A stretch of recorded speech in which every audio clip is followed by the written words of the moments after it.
surgery in this hospital.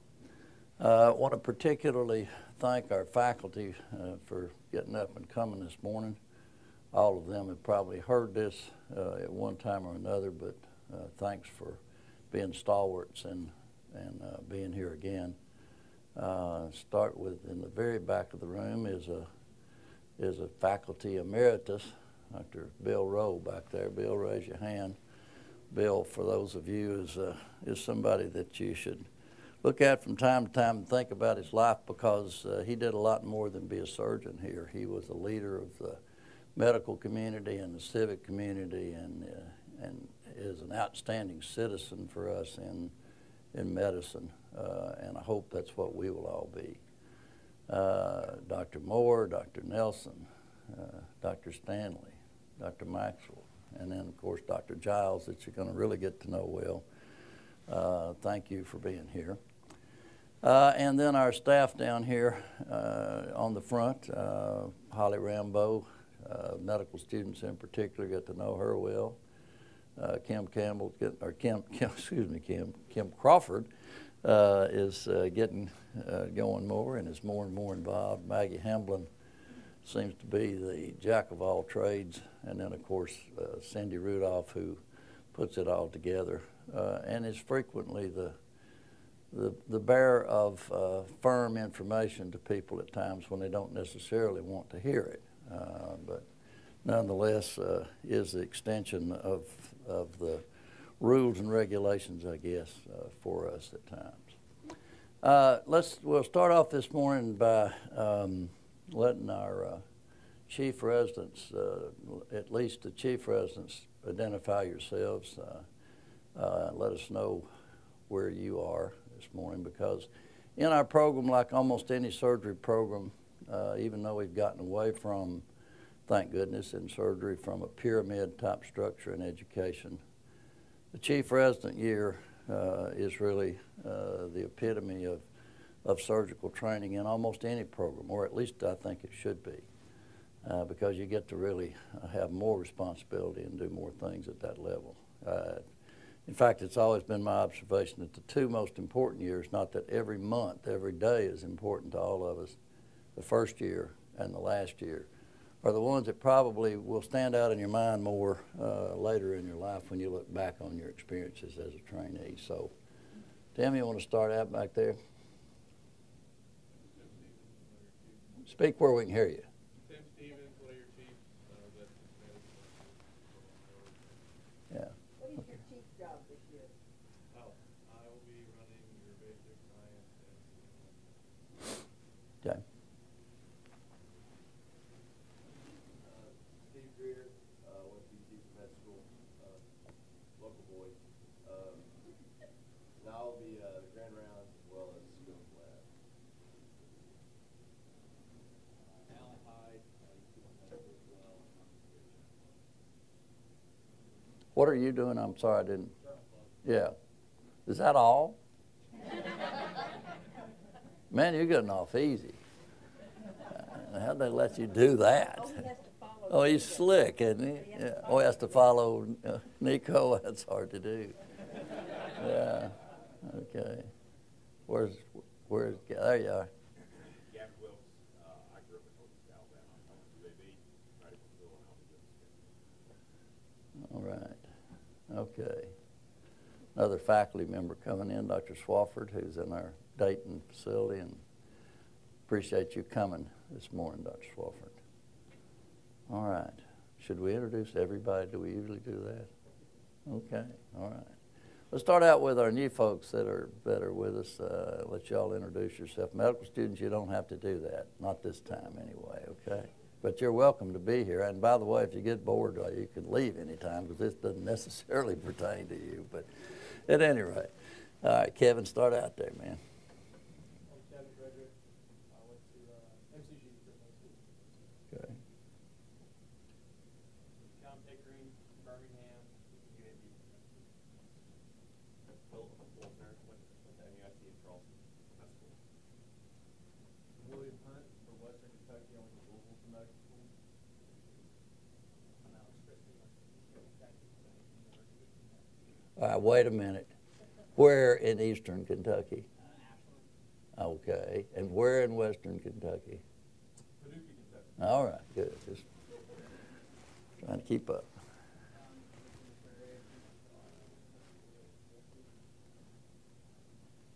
I'm back in Cali. I'm from here. I went to UT. Haley, I read. I'm from New Orleans. I went to LSU before. I'm Michael Zanzi. I'm from Syracuse, New York. I went to Michael, where are you from? Syracuse, New York. That's what I thought. I didn't hear that. Okay. All right, Richie. Richard Tanner, third year, went to UAB and originally from South Mississippi. Laurel Barnes. I went to Bethlehem International Health in Israel. And she's a native of Chattanooga, by the way.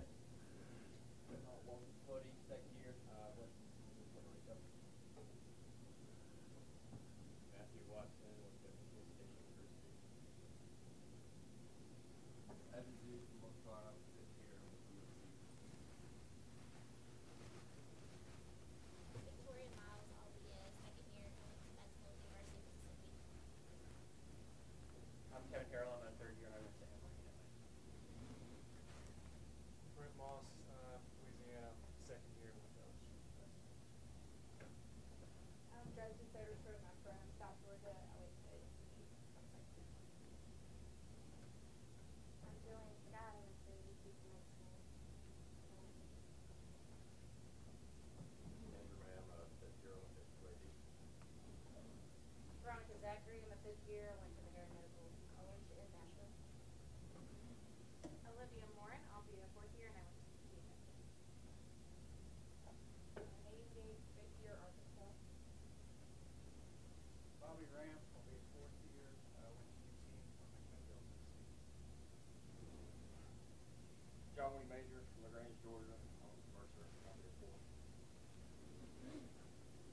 Hunter Rooks, third year. I went to UT. William Lee. I'll be a third year from Thomasville, Georgia. I went to MC.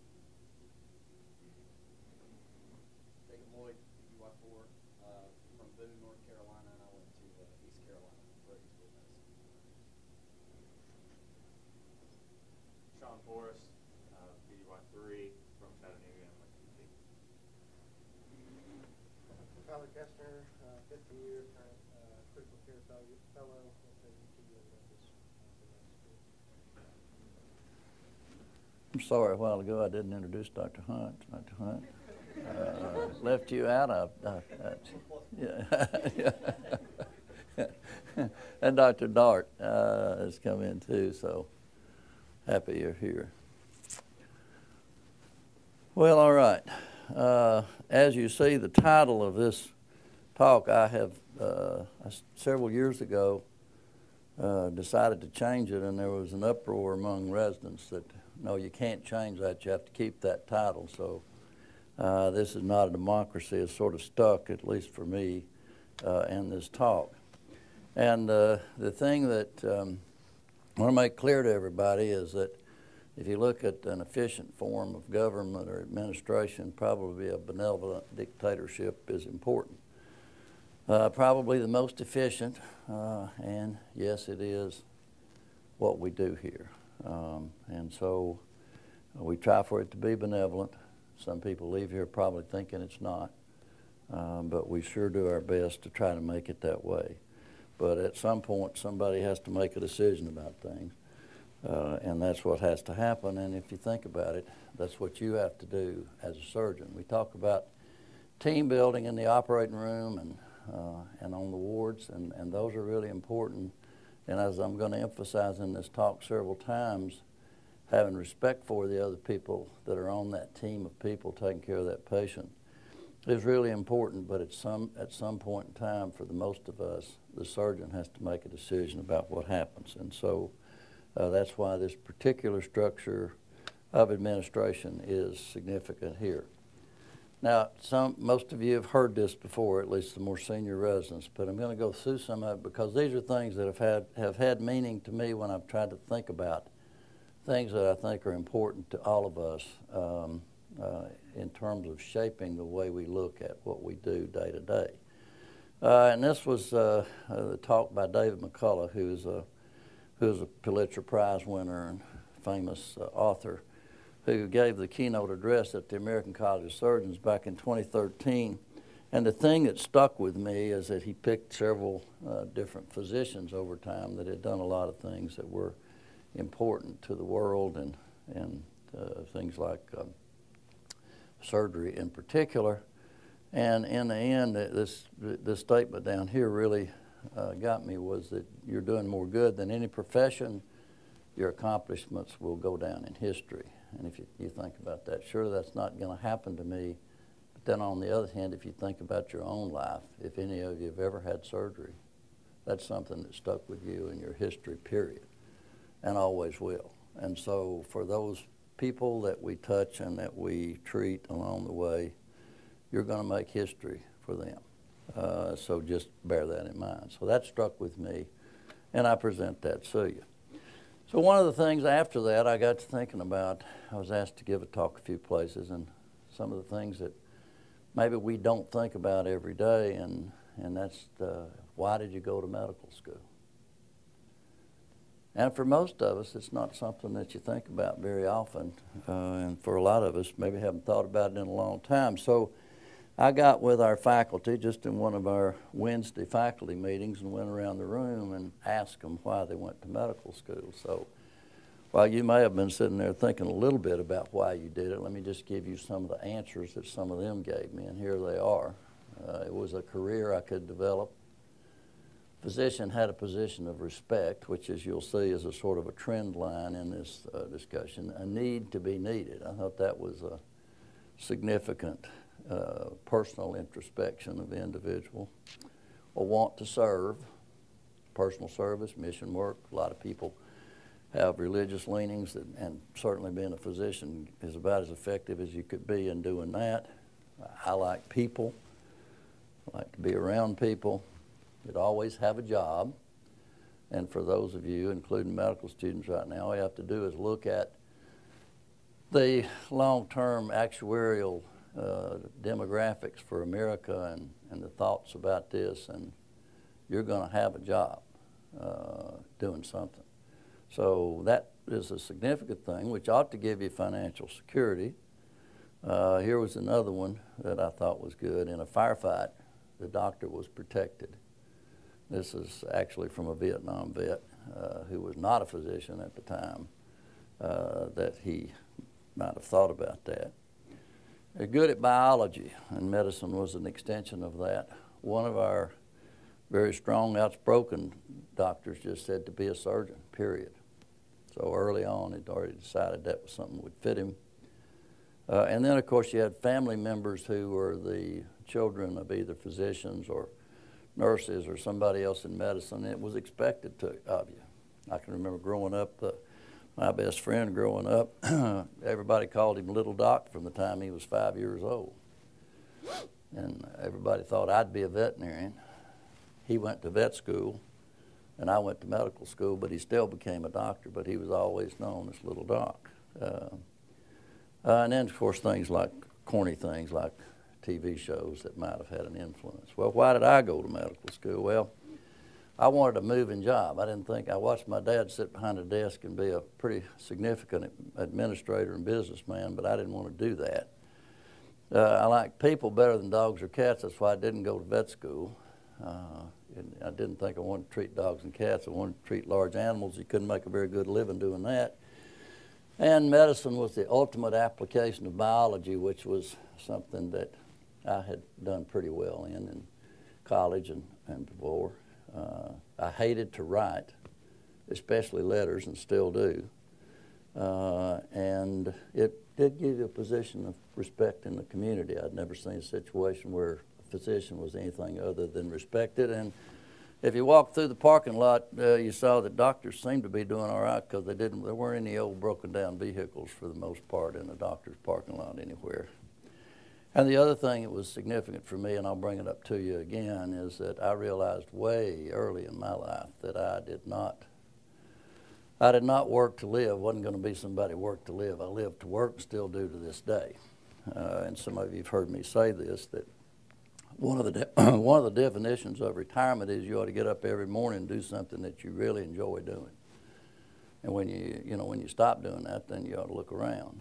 And so by that definition, I've been retired for 15 years. And so work is something that is good thing for me. That may or may not be for you. And if you're the other way around where you work to live, then you do have to channel how you go about doing what you do. Well, the other thing, there are a lot of things special about being a physician and especially about being a surgeon. And one of them is, and again, this is from the perspective of somebody who lives to work, is that medicine offers you a lifetime opportunity to learn. I went to sleep last night, believe it or not, and I'm sorry for being personal about this, but maybe it'll spill over to some of you. I went to sleep last night reviewing this week's issue of JAMA, which of course doesn't have anything to do with surgery, but it was just interesting about some of the vaccines that are being developed and things like that I'll periodically look at. And so and I didn't used to do that, by the way, but I found myself doing it more as I get older. So that may be something that ring with you. I think one of the observations we make here every July 1st is that this is a point of transition. For medical students, you've made it already from college to medical school. That was a pretty significant one, at least it was for me. Now, maybe all of you just took it in stride, but for me, that was pretty abrupt. I thought I'd been studying pretty hard in college, and then I went to medical school, and oh my God, the amount of information you had to learn and the way you had to deal with it was pretty substantial. Medical school to residency. As I said, that first year of residency training is the one that's really an abrupt transition going from, I think I know this, but I don't really have to test myself, to the point where you really do have to test yourself. And so it's kind of a wake-up call in your life. And then you progress through residency, and you can kind of get to where you can kind of float, because the chief residents are taking a lot of responsibility, and the junior residents behind you are taking a lot of the burden of the work. But then when you get to be a chief resident, it really hits you. And hopefully a program like ours prepares you to make the next transition well, which is from residency to practice, which it's not as abrupt and it's not as difficult as it certainly can be. And then from practice to retirement, which, I've watched now a lot of my colleagues go through that, and they really have to struggle with it. It can really be a problem if they don't have a way to fill the days of their life and make it work for them. And I'm pleased to be involved in a project right now that's trying to do that for surgeons, so that we really have a cradle to the grave, if you will, opportunity for surgeons to be involved with something at the American College of Surgeons, regardless of where in their lifespan they may be, and make those latter years more meaningful and fulfilling to them. Well, again, those the categorical new residents, and congratulations on being here. We're especially happy to have all of you, and the prelims too, of course. But categoricals have heard this already, because one of the questions that people ask when they come here to interview, and it's a good one, by the way, for medical students, regardless if you're going into pediatrics, when you sit down with the program director or some of the faculty, ask them what is their philosophy of education and training, because it'll give you some idea of the culture that they have, perhaps. And so this is my version of what it is. And that is that we here together essentially are a big practice of surgery, medicine as the case may be, and we all have our relative levels of responsibility within it. But the nice thing about it within this practice is there's always someone more senior, more experienced than you, or even someone younger who has more recently read about what happened with this, that we can rely on each other to do one thing, and that's take care of a patient. At the end of the day, that's what we're all here to do. We're not here to, we don't do a lot of basic research here. We do research, but not rat studies and not chemical analysis studies that much. We don't have benches here. So our milieu that we train in has a patient at the top of that. And so if you take care of a patient, then education will always follow. And if we rely on each other to do that, then we're all going to be better off for it. And if you have education and you're taking care of a patient and you're thinking about ways that you could do it better collectively, then you don't have to tell people to do research. They're going to do something somewhere along the line. And so that tends to support the pyramid, and then everything else comes at the bottom in terms of your income and quality of life and those sorts of things. And so that's the pyramid that we have here and the structure of our education opportunity. And most people have pretty much bought into it. Well, I'm going to go through some conclusions here, but there are really more opportunity to outline some things to say to you and maybe elaborate on, and then I'll go through my list of things that I try not to forget to say. But again, the ultimate goal of everybody, of what we do is to take care of a patient. For all of you, medical students included, you have moved beyond the point of where you're going to be taught anything. Now, we talk about teaching, and we talk about Dr. Moore, Stanley, and Giles, Hunt being good teachers, but really all they do is create an opportunity for you to learn and for me to learn. And so adopt that. You're not going to be spoon-fed much more. If you're expecting to be spoon-fed in medicine, then you're going to be really disappointed with a career in medicine, because that isn't going to happen. So that you got to reach out and grab that brass ring, and that brass ring is the knowledge of how to take care of that patient. And so we're hopefully, all the way down to medical students, we're going to provide the best opportunity and atmosphere to do that in that we can. But that's something you need to think about. Be comfortable in your own skin. Know what your limitations are, especially for medical students starting out to think about, I don't believe I like that part of doing things. For example, in my case, I wanted to be up moving around more and doing things that were more active, so that sort of tended me away from medicine as a specialty and more towards surgery, because that was what I saw as the role model. You should really be proud to be a doctor. One of the concerns that many of us have, and I know this sounds old, but I think even a lot of my young colleagues, including even chief residents here, are concerned that the model of healthcare that's rapidly developing in America, where all doctors are employed by an institution and therefore their bosses, if you will, are no longer physicians or the patient, but are administrators, that being a physician gets denigrated. And that's a bad thing, because we are a professional and we need to act like one and be proud to be a doctor. And the most important part of that, in my opinion, is that you look at it again, you take care of a patient, and if that's what it has, if that's what you're being queried about, then that's not my job is not a good response. Not very many people are going to call you to ask you about something from the floor or wherever just to needle you.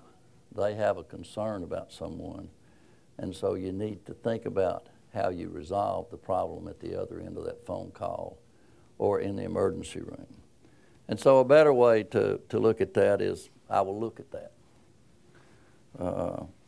Periodically, if you see someone out in our office, for example, they talk about me being a general practitioner. Periodically, I'll treat somebody for have cerumen blocking their ears and wash it out and things like that. There are things that you can do as a doctor. I'm not proposing that you do that, but there are a lot of things that we can do that sure do make people's lives better. As far as some of the things you're going to see along the way, technology obviously is out there. There are a lot of salespeople out there. And we need to adopt technology and move the agenda of taking care of that patient, but really you need to be careful about cost and efficacy. Our residents have heard me harangue about this a lot, and that is that, when you hear people demean medicine and the cost of medicine, one of the things that I'm afraid we don't do real well is ourselves look at what it's cost to do what we do. And if there was a just as good and efficient a way of doing it that was cheaper, then we ought to be doing that. We ought to be doing our part to help control the cost of health care. Because the number one thing, I heard a discussion about this on NPR just Sunday. And the number one thing that this was on the chasm, the culture chasm between right-wing people and left-wing people. You know, the only thing that people agree about? The cost of health care. 90% of them. That was the only thing that there was uniform agreement about. And so just be aware that this is going to be something, while you're going to have a job, you're going to be secure in it, have lots of opportunities to be as a physician, then we need to do our part to be sure that we control the cost of it. It is a practice of surgery. You're not born. Some people are born with an innate ability to do it, and some just don't have that ability. Not everybody can be a surgeon. So it is, but it is a practice, and the more you practice, the better you get at it. And I've made this analogy a lot of times. Michael Jordan shot 10,000 foul shots before he got really good at it. And so the same is true with surgery, and that's why we have the skills lab, and we're going to bring that up some more. Surgery really is, one of my friends years ago pointed out, 40 years ago, pointed out to me, surgery is the ultimate sport. You know, you have a competitor every day. It's pain, suffering, bleeding.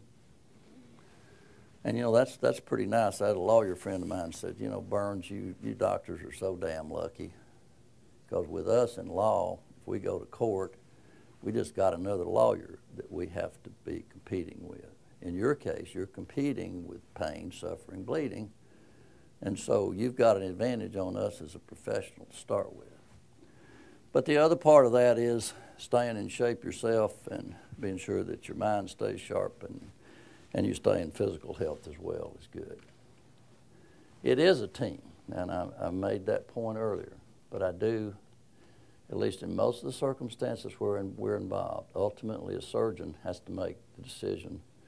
And so you want to, again, be a benevolent leader of that team, and hear everybody out and include everyone, but understand that it is a team to take care of that patient. Live to work and work to live. I've said enough about that. And then in terms of living your life day to day as a doctor and as a surgeon, don't let the blood hit you in the back. And that's just a short way of saying face up to your responsibilities as a doctor and live it out. All right, let me go back through my notes. I want to be sure I've mentioned everything that I try to remember to do. Okay. The skills laboratory is important. And thanks to Dr. Giles, Dr. Dart, Nick Belay, who just finished as a chief, and now Dr. Greer is going to take on increased responsibilities there. We've re-energized our utilization of it to provide you that opportunity for practice. And we're really pleased to see that happen because we know it's important. For those of you that don't know, as far as we can find anywhere in the literature, this skills lab that you enter when you go over there is the oldest or the first one that existed in America. If there was any in Europe, we don't know about it. But it was the first one in America. It started in 1980. And it was to give residents the opportunity to learn technical skills so that they could use them in the operating room. And the reason for that was this was one of those examples of things born out of necessity, is that when I came here, medical students were frequently the first assistant on cases, if we had a medical student. And residents for sure were. And so if you didn't know how to tie a knot, then okay, that was bad for the case, but it was also bad for that individual because it damaged their personal confidence in being able to move forward. So having a skills lab was an opportunity to, in animal models or in innate models, provide you the opportunity to practice tying those knots so that when you went to surgery with Dr. Hall or Bill back there, Dr. Bill Rowe, then they'd let you tie those knots. So that's how it got started, and we've kind of veered away from that. Because we had a skills lab, when we started laparoscopic cholecystectomy swept the country, we went from seeing a video of that to doing a lap chole in a period of about 2 months. And get Richard Cook to tell you the story, if you haven't already heard it, about we had to make our own instruments because you couldn't buy them. You couldn't buy a hook cotter. There weren't any on the market. Also, at that time, the duration of the case for a laparoscopic cholecystectomy in America was an average of about 4 hours and 5 minutes, believe it or not. And this was with experienced surgeons that had been doing gallbladder surgery for 10, 20, and 30 years. The first lap chole that we did in this hospital, Dr. Greer's father and I did it together. It took an hour and 18 minutes, and we were slowing down and talking as we went. But we had done 10 pigs before, instead of go see a pig done, do one pig, and then do a person. So the training that gave us was huge, and there are plenty of other areas where that lab has been important. And just as a part of your heritage for being here, you ought to know about that because it's something that we're justifiably proud of. We've not done a lot of writing it up. Should have, but we didn't. But it was a good thing, and we need to get back to using it again because there are a lot of things now that translate the same way in terms of basic training that you can do there, including the robot that's over there, because that's going to be something that many of you are going to want to use. So we want to make it a part of homework.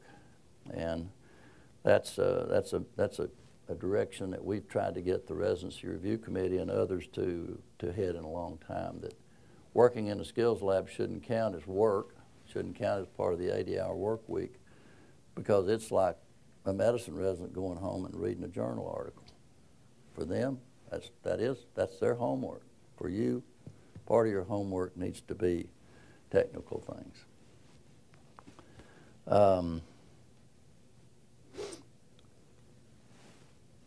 Let's see. One of the things that is at times annoying to me is for people to come to surgery and not know why we're there. Now, I mean, I realize with electronic medical record and sometimes the transition of that information from the faculty office to you may not be that easy to ascertain. But you know, you really ought to know why you're operating on this patient. Now, I realize there are times you get running off the bench at the last minute and you don't have time to go look at that. So we understand that. But I just want you to know you're not getting the most out of that case if you don't know why you're there. So it's very bothersome for me to see people watching ESPN before the case but then not know why we're there when we go back to scrub. So anyway. Just a point that I'd like to make. Look like a doctor, act like a doctor, speak like a doctor. Colloquialisms in terms of how you describe what you do, if you want to do that, that's all right. Just understand that abdomen is a whole lot more of a $50 word than belly is. And you ought to start to keep that in mind today. If you keep referring to somebody's belly, now you may have to ask somebody. I mean, I can get down there and speak multiple different redneck languages myself to try to make a patient understand what I'm trying to say to them or ask them about. But when you're talking to more sophisticated people, then you really ought to use terms that professionals would use. But that's just a personal opinion. You want, if we went into competition and I'm a surgeon next door to you and you're talking about people's belly, if I'm talking about their abdomen and then I can take care of that patient, I'm probably going to have a better practice than you, I think.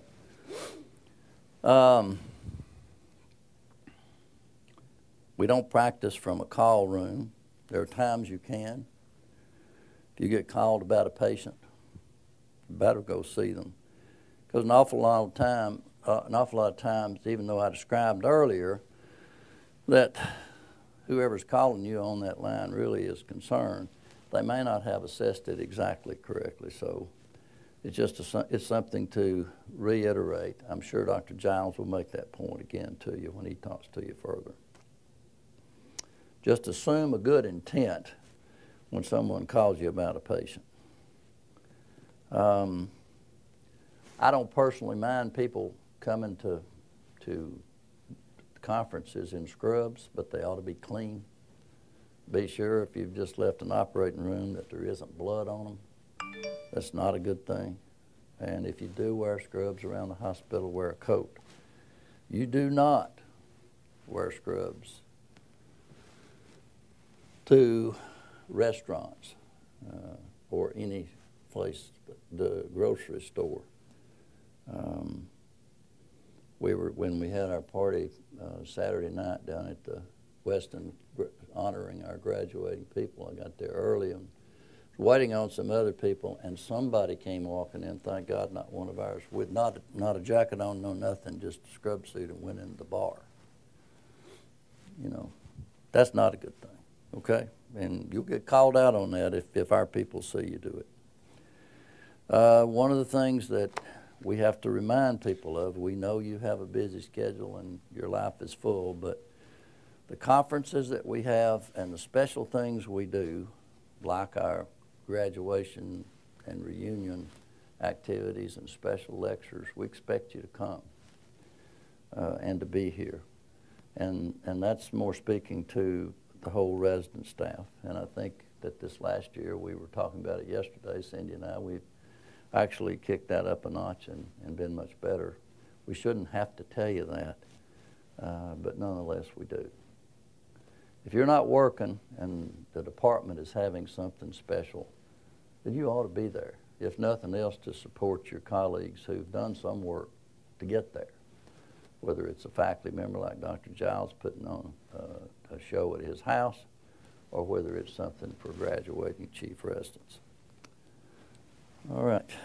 Cindy, can you think of anything else I need to reiterate? Not? Huh? Socks. Socks. Oh, no, I'm not going to talk about socks today. I've left it alone. You ought to wear socks, yeah. Even though we have some faculty who don't. But I thought this I finally found out this last year who said this. I've been using this quote for years. I actually saw it in a doctor's lounge years ago. And I think it says a lot, and for those of you all the way from medical school to faculty, that just remember that, and I think this really is true, the main thing about our contact with people and patients is how you make them feel. And if they know that you're doing your best to try to help them, even if it's an unpleasant or untoward outcome, then they're going to have a lot stronger positive feeling about you than otherwise. So anyway, sums things up very well. I don't really have anything else. Dr. Heath, you're going to do your discussion tomorrow or sometime, is that right? I've got several coming up. Okay. Well, I mean, you don't have to if you've got things you want, yeah, that'd be great. Yeah, yeah.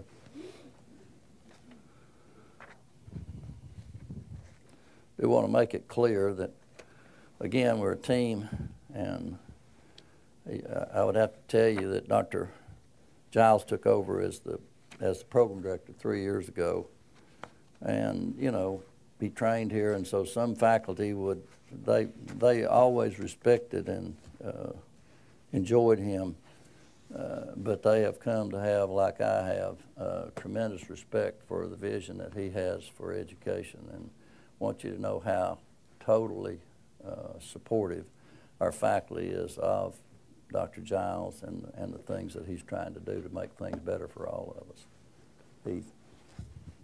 Thank you, Dr. Burns. Just a couple of announcements. So I'll be talking to everybody multiple times throughout the next week. We've got a couple lectures next week. that are going to focus on some expectations from a departmental perspective from myself, as well as upper levels, mid-levels, juniors, everybody. It's going to apply to just a couple of announcements. So obviously you guys have the riverboat tonight that to be there, so hopefully everybody can make that. And then there'll be dinner at my house tomorrow night for the new guys and gals that I think you guys know about.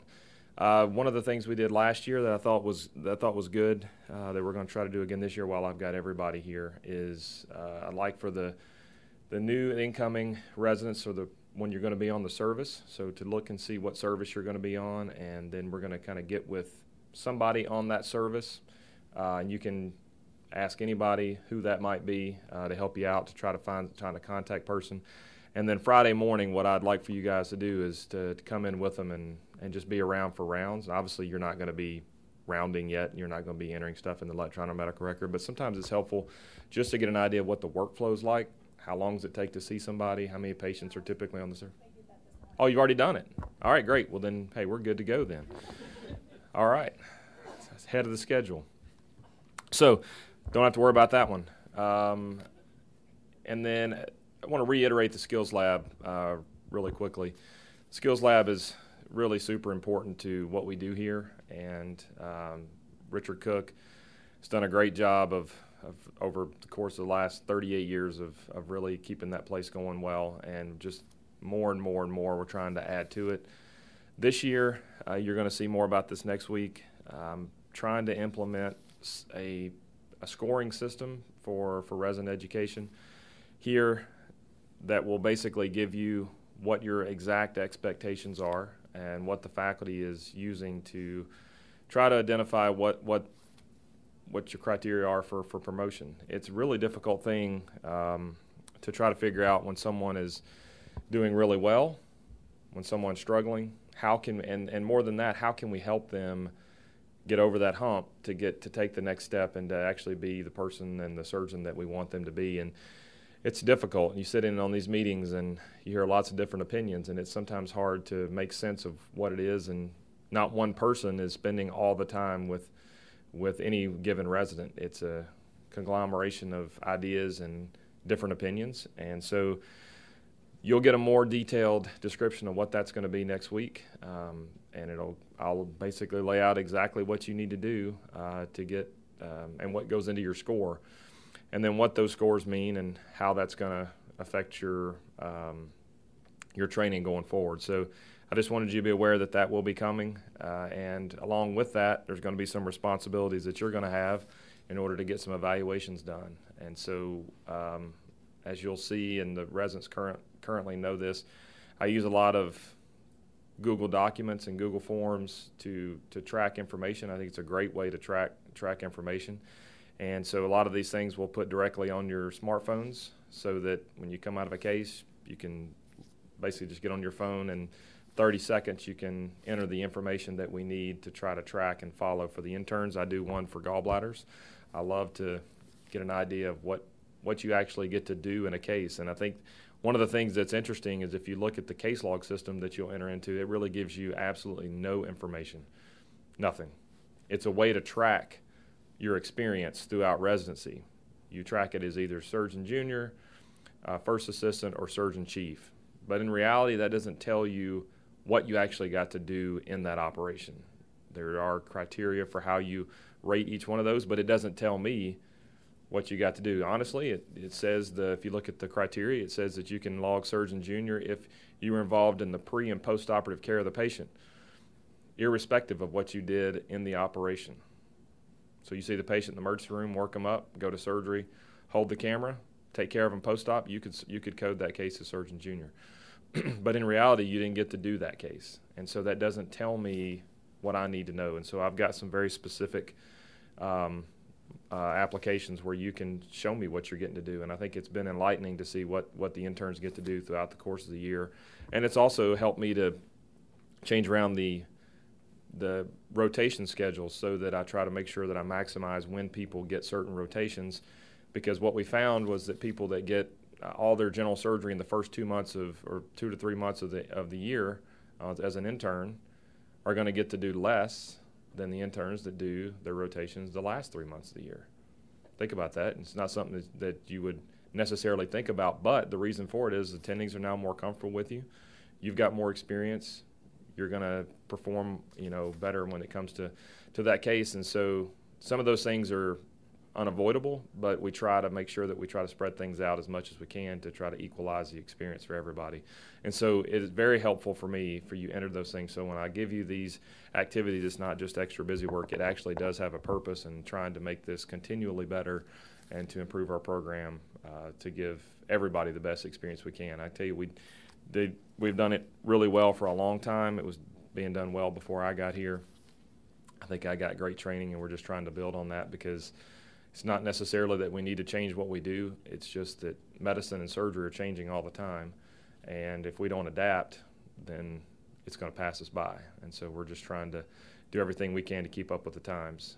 So anybody from a senior or chief perspective have anything you want to say that we left out? Okay. All right, well, that's all I have, and I'll, let's turn it over to Cindy.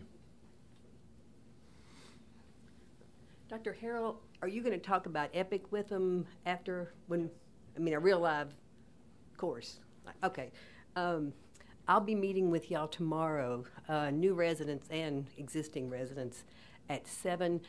Dr. Giles, Dr. Burns, all of them, they teach you how to do incredible things like save lives, and you'll have people come bring you presents and thank you for saving their mother's life, or thank you for making them feel better. I do everything else. I represent Erlanger, UT, the Board of Surgery, and the agencies that accredit residency programs. So I'll be the one who will chase you down when Erlanger says you have to have a flu shot. And I'll be the one, Maggie and the rest of us will be the one to chase you down when Jamie says you've got a needle stick. So there are certain things we have to do when you have a needle stick. And you have to keep a case log, because the Board of Surgery says if you're going to be board certified, you have to keep a case log. And you have to keep duty hours, because the ACGME says that you can only work so many hours. So that's what we'll be doing tomorrow. We'll be going over a handbook, talking about very specific things. It wasn't like when I was a kid, I thought, boy, I can't wait to grow up and harass high-achieving individuals about really stupid stuff. But that's what I do sometimes. So I represent all the bureaucracies that you hate. And we'll be going over all that tomorrow morning in the handbook.